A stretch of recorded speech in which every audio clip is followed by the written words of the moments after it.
I think it was like going to the gym was my first time where I got compliments. Because my parents were not into that.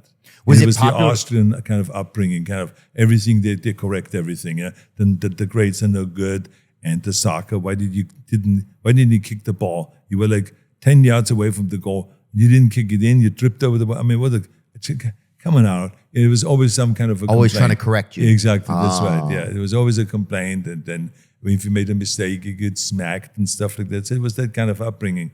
But it was very helpful to me because it actually gave me the motivation to leave Austria. And it gave you over control. I mean, if you're bodybuilding, it's just you against you. You don't have to depend on anybody else. I mean, I guess you have to depend on the judges when you go to actually compete. But day to day, it is you against your own emotions and mentality and ability. Yes, but also at the same time, even though it is a sport that you are on your own, but in the end, you still rely on your training partners. I was very fortunate always that I had the mentality of being able to attract the best training partners. So I had guys that were as hungry as I was, because that's the important thing. If you have someone that is not as hungry, then it doesn't really mean anything. Right. But if you have someone that competes with you, that counts out the reps, then he wants to do an extra 2 reps more than you do, and you get up the weight and all this stuff. So I always had good training partners. So I'm a big believer in that we really can't, in the end, do anything by ourselves. Right? That's why I always say, don't call me a self-made man. Because I'm a product of a lot of help. What's like one of the things right before you go on? Because I'm guessing you're backstage, right? You wait to go on and they call your name out and then you go out and do your poses. Is that how it goes? Well, it's in those days, the way it worked was the whole lineup of all the competitors. Now, you have to understand, Mr. Olympia means that you have to have won a world championship title before. So Mr. World, Mr. International, or Mr. Universe. So those guys are the top guys. So you have like 6 or 7 guys that are on the stage. And so the judges, they ask you to all to come out. You have a certain time at 1 o'clock, be ready for pre-judging. And then you come out and then you stand there. And then the judges will shuffle you around. And they says, okay, can number 7 go over where number 1 is? And number 1 goes over where number 7 was. You know, they just see them next to each other, different people next to each other. Then they say, turn around, turn sideways. Then what's the scariest way to be turned? Like, was there ever a part where you're like, I got to kind of cheat this angle a little bit? No, I mean, for me, it was basically always a tremendous joy to be up on stage, because it's one of those things where you feel like when you're really ready.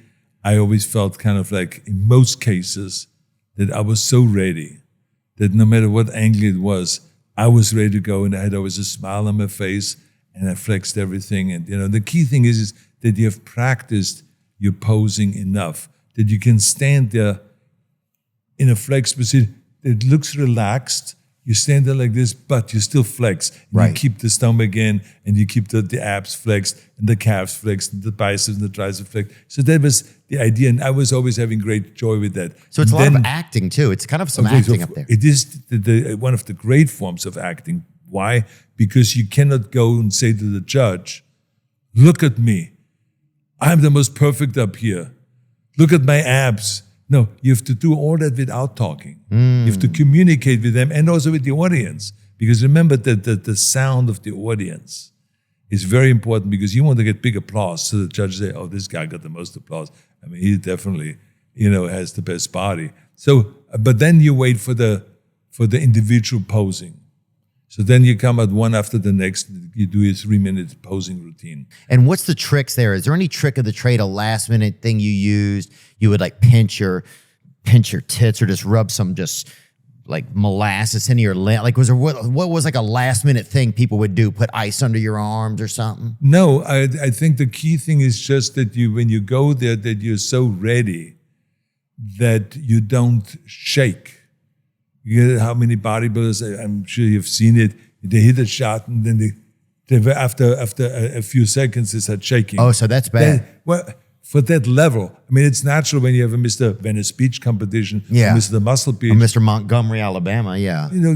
Beginners, of course, they make mistakes and they're not as well trained. But when you get to the Mr. Olympia level, it's unacceptable. So you want to make it look, so that You want to hit control the the shot, shake. Yeah. and you smile. You look at the judges, and you smile, and then you smoothly move into the next shot. Pow, bang. And then it hands, and just the movement. It has to be all very gracefully and no shaking, so that again that you say to the judges, "Look, I am so ready for this." Unlike maybe the others, So that's what it is. So it's all about the 7 P's. The 7 P's: proper, prior, planning, prevents, pissed, poor performance. Right? And the Marines, they have that. And Proper, prior, planning, prevents, piss, poor performance. Exactly. So that's what it's about. It's the same there. You come prepared. You make sure that you worked. Everyone has weak points. So you have to make sure that you worked as much on your weak points so that the judges see that you're not blind, that you noticed that last year you maybe had not so defined legs. Yes, maybe you won, but the legs were so-so. And then the next year when you come back, you have to have ripped legs. Right.